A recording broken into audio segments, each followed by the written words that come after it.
the president of 1.5 million member American Federation of Teachers, a union that supported this march 50 years ago.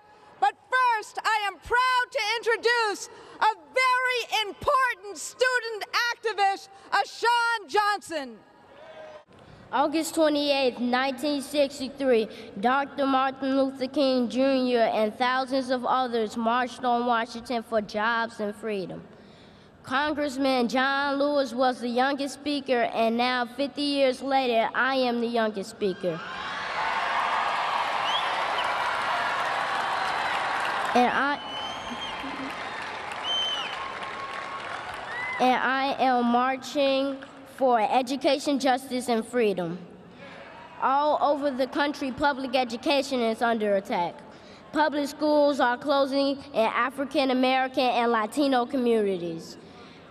In Chicago, we have 50 school closings in African American and Latino communities. Budget cuts in all public schools and an increase in charter school budgets and new charter school openings. Every child deserves a great education. Every school deserves equal funding and resources. I encourage all of you to keep Dr. Martin Luther King Jr.'s dream alive. Help us fight for freedom, racial equality, jobs, public education, because I have a dream that we shall overcome. Woo! Wait, I ain't done it. Because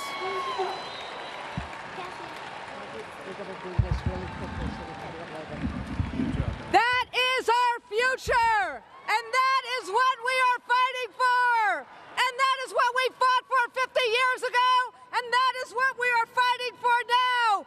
Dr. King's oration 50 years ago helped us create a better world, although we do not yet have the world that Dr. King dreamed of. So this must not be a commemoration. This must be a continuation of that righteous fight to achieve racial and economic opportunity at the voting booth, in our schools, in our workplaces, and in our communities. Yes, much remains to be done. It's been decades since the Birmingham police turned water cannons and police dogs on peaceful protesters, but it's only been months since the U.S. Supreme Court rolled back voting rights. And every day, in fact, every 30 minutes, a child is a victim of gun violence.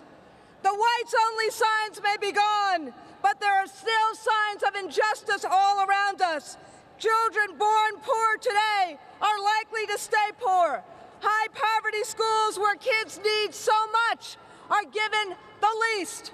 And discrimination based on race or sexual orientation may no longer be legal, but it is still lethal. Martin Luther King Jr., Bayard Rustin, A. Philip Randolph, and John Lewis understood the intersection between racial equality and economic justice. The civil rights struggle is a struggle for good jobs and decent wages.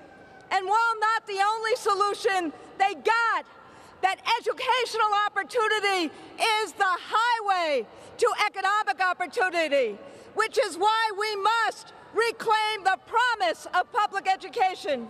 And as I close, let me just say this.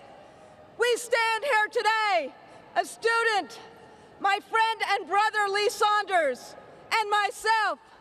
50 years ago, another gay person, Bayard Rustin, had to be in the shadows.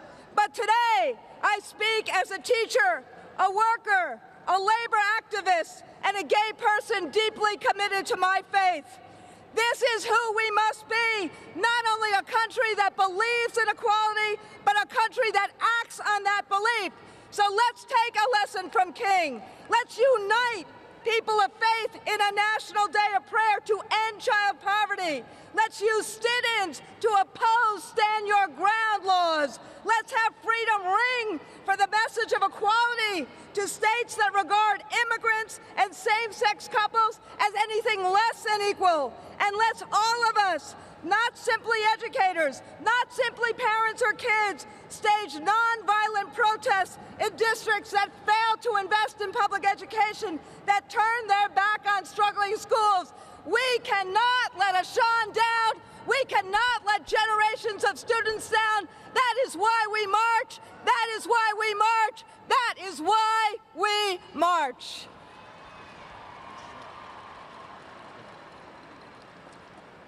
Let's give Sean another round of applause. He is our future, isn't he? You know, in 1963, AFSCME members were part of the historic March on Washington for Jobs and Justice. Juanita Steele was one of them. Now, Juanita is 81 years old. And Sister Steele, a former daycare teacher from New York City, is here today participating in this march for justice and freedom and jobs. 50 years ago, Sister Steele prayed that the march would change hearts and minds. She listened.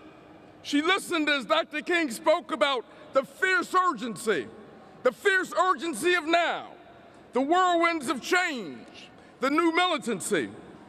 And 5 years later, in 1968, she mourned with all of us when Dr. King was killed in Memphis, where he'd gone to support the 1,300 sanitation workers of AFSCME Local 1733. Decades have passed, times have changed. The new militancy of 1963 changed America and inspired the world.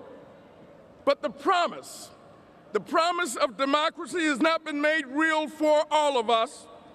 The promise is not real for people who work hard and play by the rules every single day, struggle to pay the bills. The promise is not real for retirees who work hard all their lives but don't know how they'll make it day to day. The promise is not real for students who graduate under so much debt they wonder if they'll ever climb out of it. And the promise is not real for all of us. If it is not real for all of us, it's not real for any of us. So we are here to replenish our spirit, restore our faith, and renew our activism. Today we march for a nation where workers have decent pay, good benefits, and rights on a job that no one can steal. Today we march for a nation where the golden years of retirement are spent in peace, not in poverty. Today we march for a nation where our children, no matter what they look like, where they live, or what they wear, can walk our streets in freedom and not in fear. Today we march for a nation where we can cast our votes and have a say in our democracy without jumping through hoops or over hurdles. And today we march for a nation where aspiring citizens are respected as moms and dads and sons and daughters and friends and neighbors who contribute to America. But we cannot just march for this nation.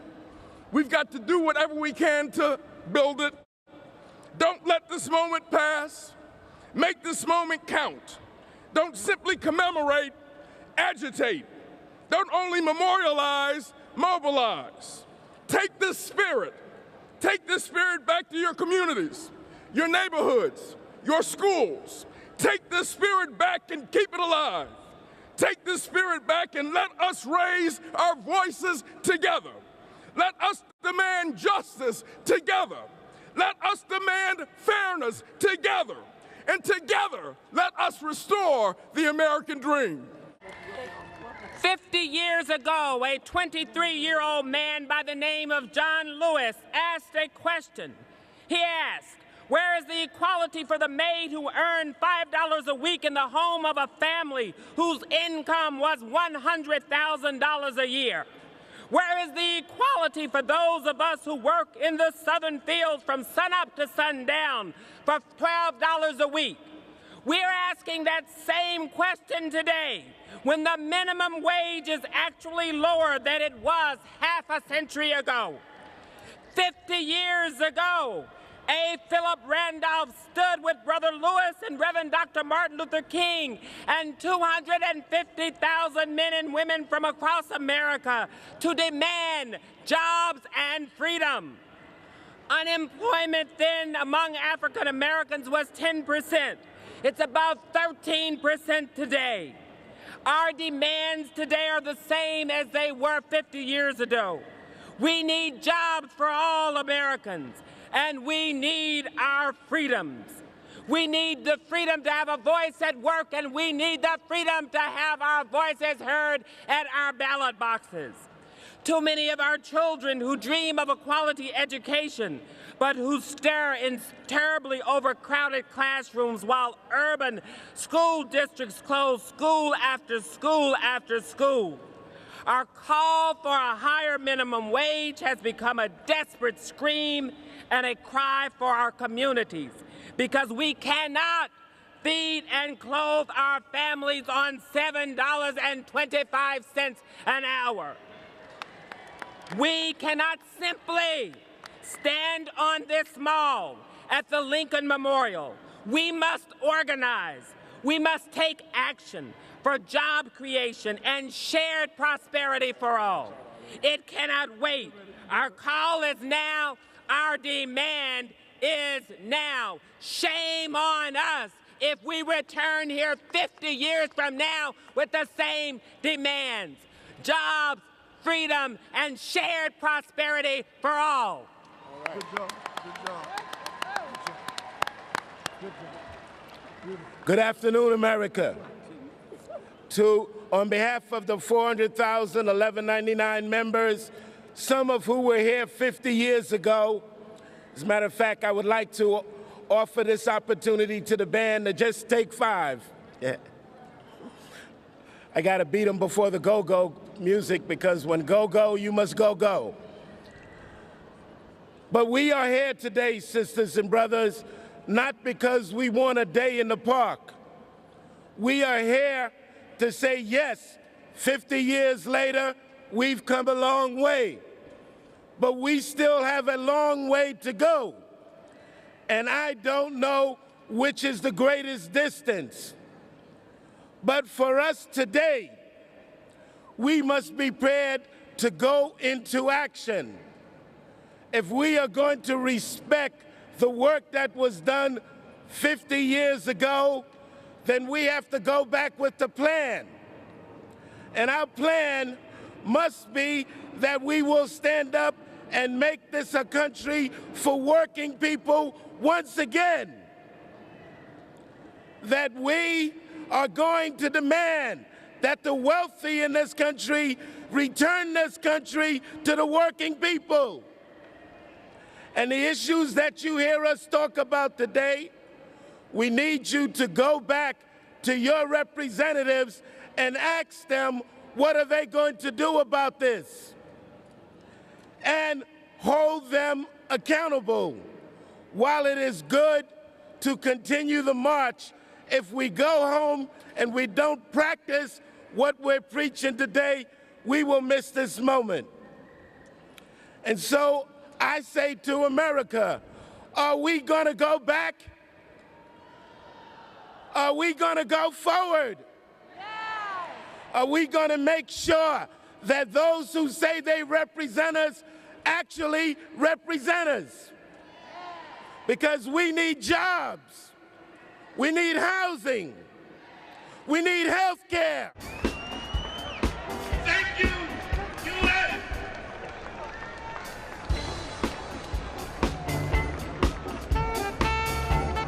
Sisters and brothers, healthcare workers, public service workers, janitors, and security guards are honored to be on this mall today and join hands with the rest of our nation as we rededicate ourselves to the goals that the 1963 marchers imagined 50 years ago today.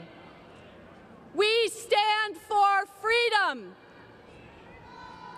We stand for jobs. We stand for equality. And the visionaries of this march proclaimed that we were going to fight the twin evils of racism and economic inequality. And today, brothers and sisters, we are recommitting ourselves to making sure, as Arlene said, that in 50 years, we are celebrating the shared prosperity in this nation.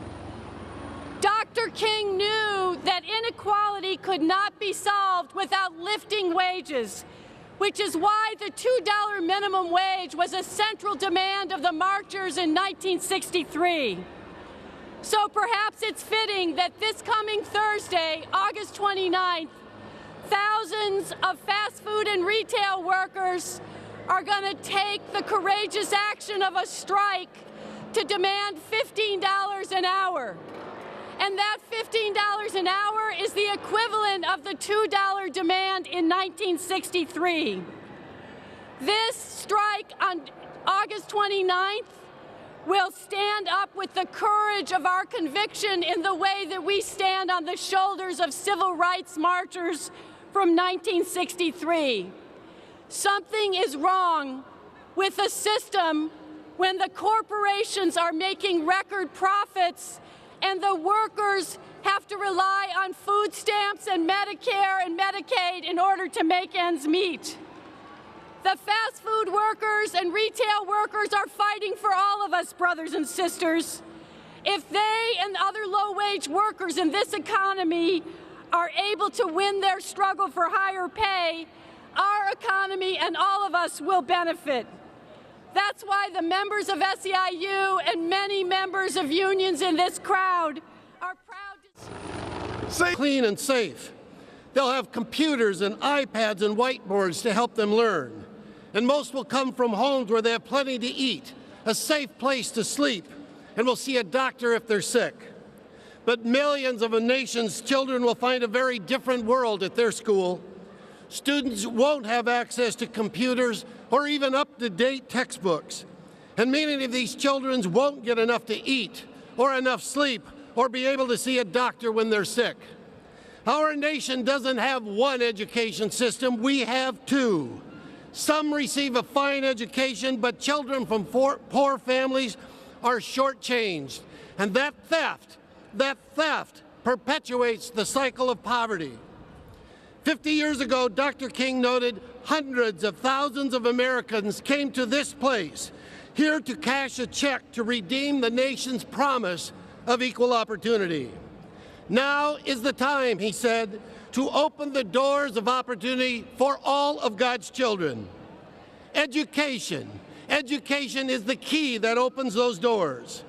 Without education, there can be no good jobs, no freedom, and no justice. So today I ask you to join us in our fight for equal opportunity in education. Let's start by demanding high-quality early child education for every child. Let's start by demanding equitable funding for all schools in all neighborhoods. And let us demand qualified teachers in every classroom. We are here today to honor history, but we are focused on what Dr. King called the fierce urgency of now. Because now is the time to protect voting rights. Now is the time to fix our broken immigration system. Now is the time to demand equal rights for our LGBT neighbors and family friends. And now is the time to open the doors of opportunity for all children in America. Thank you. Good afternoon. When he was going against the government to look for equal treatment in jobs that had to do with munitions and the military, Eleanor Roosevelt convinced her husband, Franklin, it's always us women that have good sense, to sign an Executive Order 8802. So I wondered, with jobs, justice, and freedom being the same topic as then, if we did the same thing now, could we pull up 2 million low-wage workers by having an executive order that says that they are not getting a sustainable wage? There's got to be a way, and we can do this by doing what we've always done. Today is a wonderful day to start the march, putting the pressure on to end the end of low wages and unsustainable jobs and wages and not having a good way of life would be the way to do that. So in the name of Asa Philip Randolph, for the work that he did. An anniversary. We're here to make history ourselves because Dr. King's dream is slipping away from us, and we have got to take it back. AFGE members and all working families are under attack. The forces waging war on us are the same we fought so bitterly 50 years ago. They want to roll back the clock 100 years when workers had no rights or protections. The elderly, the disabled, and the unemployed have no safety net. Yesterday, it was plain racism. Today, the forces of hatred and greed cloak their agenda in different rhetoric, but their goals are the same. Many states, like my own home state, North Carolina, are trying to suppress the vote so voices of workers are not heard. They want to crush our movement for democratic and full employment, fair wages, and economic security. But we're not going to let that happen, brothers and sisters. All of us here today must act to protect what was won 50 years ago. We who cherish the ideas of justice must be ready to fight. Failure is not an option. Good morning, everyone. Good morning, everyone. 237 years ago, there was a document written, and it said, and I will keep it short, we the people of the United States, in order to form a more perfect union, to establish justice. Now, does it say that it is the president's job to establish justice? Or does it say it's the people's job? Is it the people's job to establish justice? And who are the people? It doesn't say the rich folks. It doesn't say the poor folks. It doesn't say the black folks. It doesn't say the white folks, the yellow folks, the red folks. It says the people. And I will ask you again, who are the people? I want to hear it from the back. Who are the people? And are we going to establish justice? And are we going to have to fight to establish justice? Because we know that it is up to us. Who are the people? Who are the people? God bless us all, and make sure that we all stand side by side. And again, I'm going to ask you, who are the people? God bless you all. Thank you.